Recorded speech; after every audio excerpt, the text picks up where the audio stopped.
Ako po yung magulang ni Jerlyn Doydora.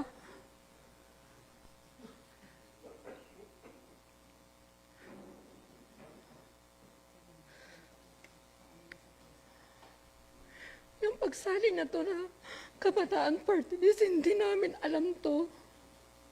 Wala kaming kaalam-alam dito. Umalis po yan. Hindi po namin alam yan. Noong 24, ang tanghali, nag-usap pa kami na magkikita silang dalawa ni kuya niya sa 25. Pumunta yun sa tita niya noong 24 ng gabi. Ayan din yung huli nilang pagkikita. Na wala naman siyang sinabi na may pupuntahan siya. Kaya ang alam lang namin, pumunta lang siya sa dorm niya. Kaya hanggang inabot na po ng 25, 26 hanggang January 1, wala po kaming balita. Nung January 1 po,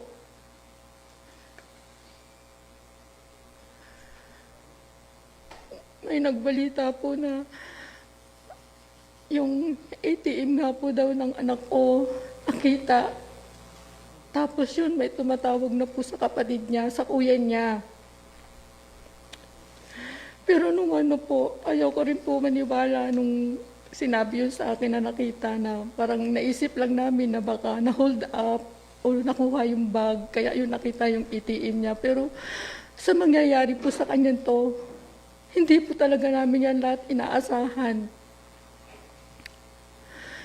Nung hinahanap ko po yung pinahanap ko sa kuya niya na puntahan mo doon sa boarding house, sa dorm niya, baka ako natutulog lang na hindi talagang pinuntahan po ng kuya niya, hinanap, nagtanong-tanong na po kami sa kaibigan niya, talagang wala po.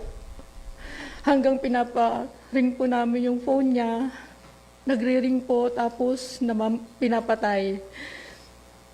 Yan po yung namin na, hindi po rin po kami nag-i-expect na may mga ganun po. Tapos nung na po, nung January 1, ng gabi, parang nararamdaman na po namin na siya nga po yung isa po siya doon na isa po siya doon na isa po yun, siya po yung patay doon. Hanggang ngayon po, hindi kami magpapaniwala.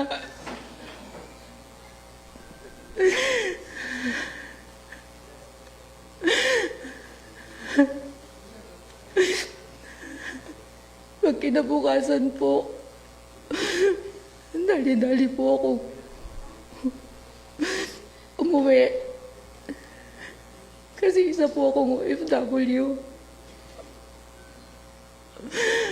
Napakasakit po sa isang magulang na isang OFW na ina-expect mo tuwing uuwi ka, masaya ka kasi yun lang yung time na mayayakap mo yung anak mo.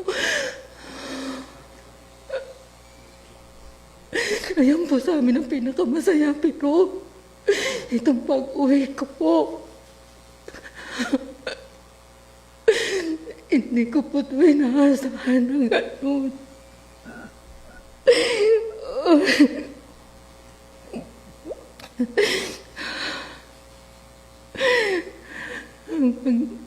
Hanggang po pumunta po kami doon sa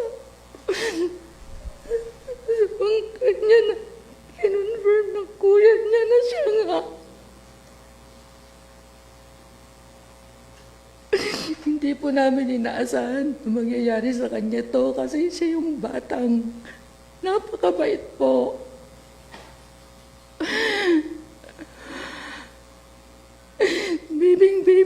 Bibing-bibi po namin siya mula sa mga tita niya, sa mga tito niya, sa mga pinsan niya.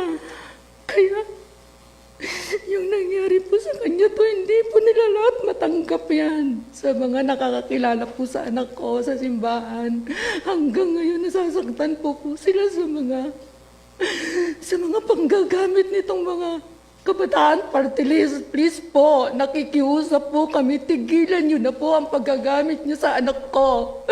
Yung mga picture niya po na kumakalat, please po, tigilan nyo na po. Buhay niya na po. Buhay na po ng anak ko ang kinuha niyo, ninakaw niyo pati mga pangarap niya. Ano ba ang gusto niyo? Hindi namin pinalaki yan ng ganun lang. Mula kinder hanggang high school, nag-aaral ng private yan. Atid sundo yan ng tita niya. Na mga pinsan niya kung paano namin ninalagaan yan. Tapos gaganunin niyo.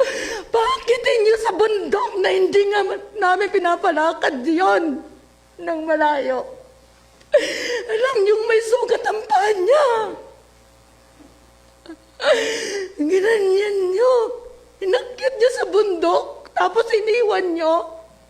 Tapos ngayon kayo pa may ganang sumigaw ng hostesya.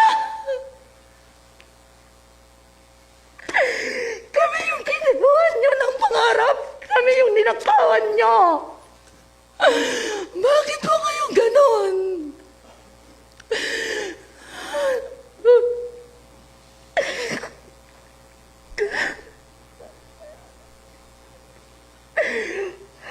Ano po yung tita niya, dahil yan ang lagi niyang kasama. Napakasakit po sa kanila yon. Pero po,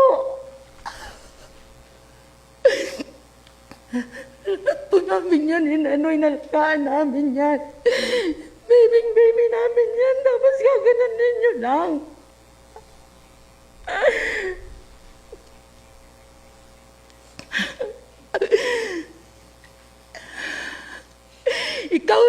Ikaw yung leader ng kawalang iyan ng party list, kabataan party list na yan. Ikaw dapat ang managot niyan. Kasi kasama mo pa sa picture. Nanghiya ka. Pasensya na po. Ako nakakapagsalita po ako na hindi maganda pero napakasakit po. Sa amin, sa buong pamilya. Sa ginawa niyo kay Bebe, kay Jerlyn. Ano ang inyong reaksyon patungkol dito? Para sa iba pang mga katanungan o suhestyon, i-comment nyo lamang sa ating comment section.